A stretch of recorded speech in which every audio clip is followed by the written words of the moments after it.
Hey guys, Mr. Wise364 back again. Today we are doing the ranking of support um, type. Now the support type that I am doing rankings of are the ones that either benefit your team in a damage way, basically just not healers. Not healers and not Hero Statue and Dice. Hero Statue and Dice are the worst two characters in the game.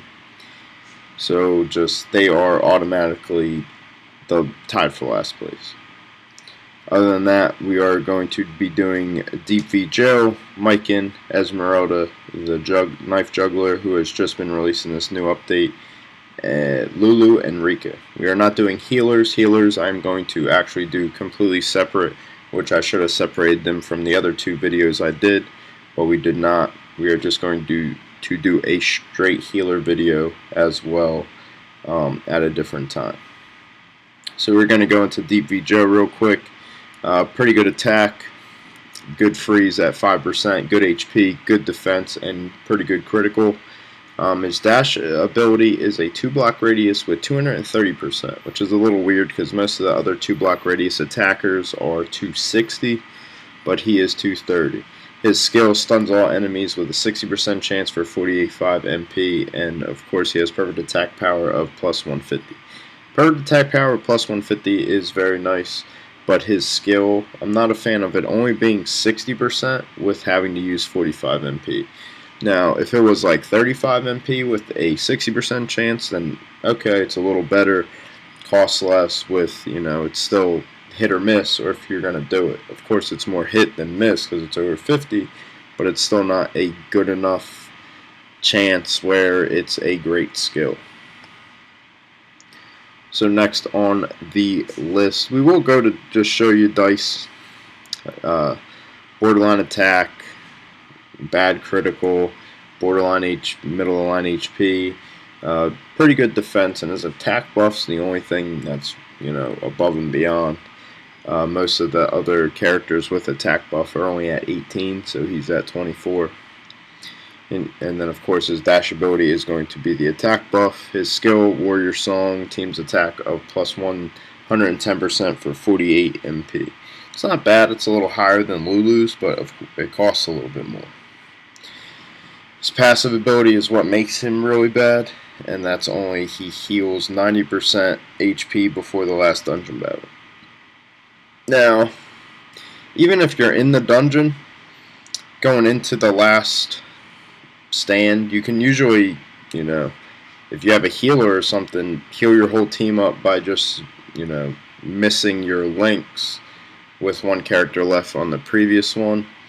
So, I don't know, it's just, to me, never used them, never had a desire to. You can progress through the game definitely without dice. Now, if he had a passive ability of like what Lulu has of perfect attack power, he'd be very, very good, and he'd probably be better than Lulu. But his passive ability is just very bad, and that makes him very bad. Hero Statue, he has good attack, low critical, really good HP, really good defense. Of course, he has 18% attack buff.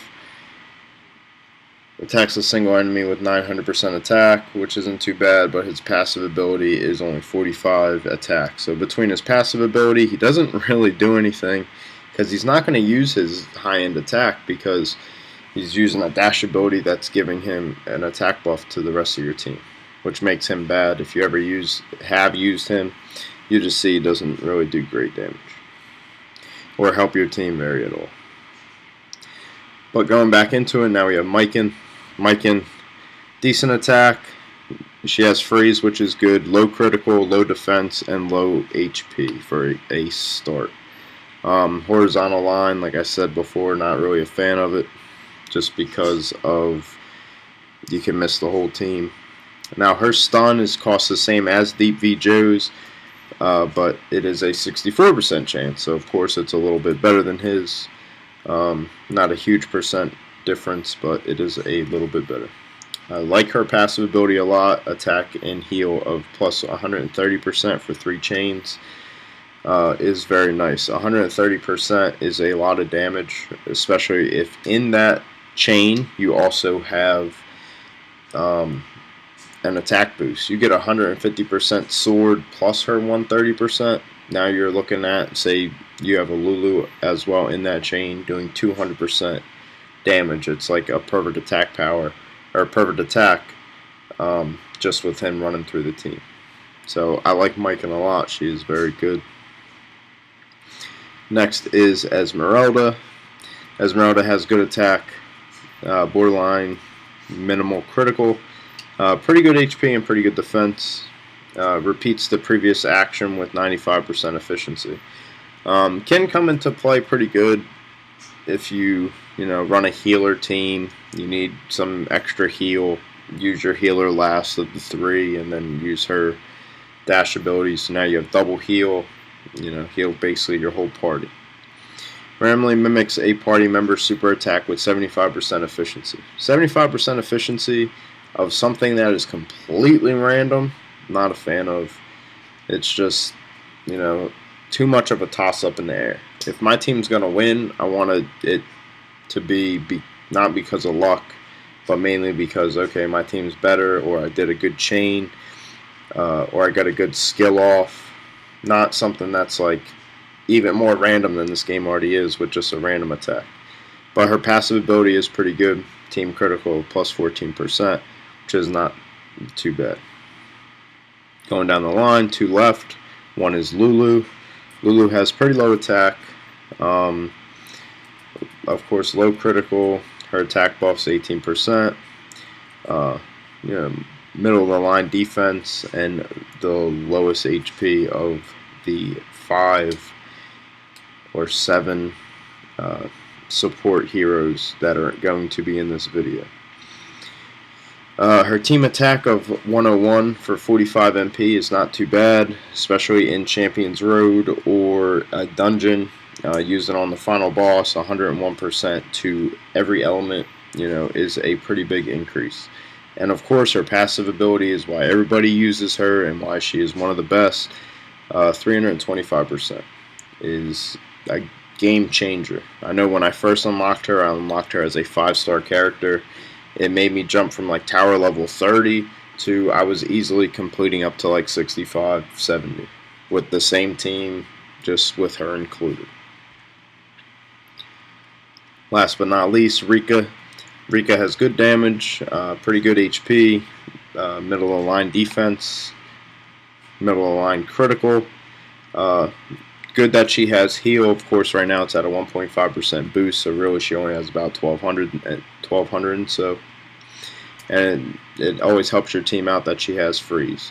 Like I said before, not a huge fan of the vertical line, but her skill is pretty good with doing 630% attack and healing 630% heal.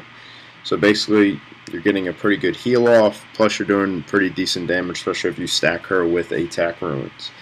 And her passive ability is the lowest of the 3 in perfect attack, but any perfect attack is still good. 125% is still pretty much a game changer, especially if you stack her with Lulu or stack her with Deep V Joe and Lulu. Perfect attack changes games. So my ranking for this is, first is going to be Lulu. Second of the sort is going to be Mikan. Third is Deep V Joe. Fourth is Rika. And fifth is Esmeralda. Being that perfect attack power, 325% is just a very crazy amount that is helpful on all sorts of levels. Mikan, 130% to a chain of only 3 when you're getting 3 chains off left and right, and it's very doable, is very, very good, and also a game changer. Stack her with Lulu, and it's very, very effective. Deep V Joe has 150. That's why I put him above Rika. Granted, he doesn't heal, and I'm not really a fan of his skill. He's still pretty good. He does good damage, especially if you put damage ruins in with him. He has very good HP and pretty good defense. Rika heals, has perfect attack power, which is good. Does damage pretty well, especially if you stack her with all attack ruins. She can help you win games. Esmeralda, not a huge fan, but she's still pretty good. You know, basically any support classes, that's what they're for, is support. But she's not great, and that's why she ranks on the bottom of this list. So I'm also going to put the list in the description. Tied for, of course, 6th is Hero, Statue, and Dice, because they are the worst.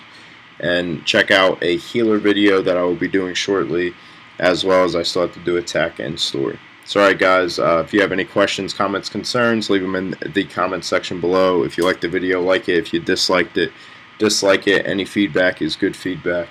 And until next time, guys.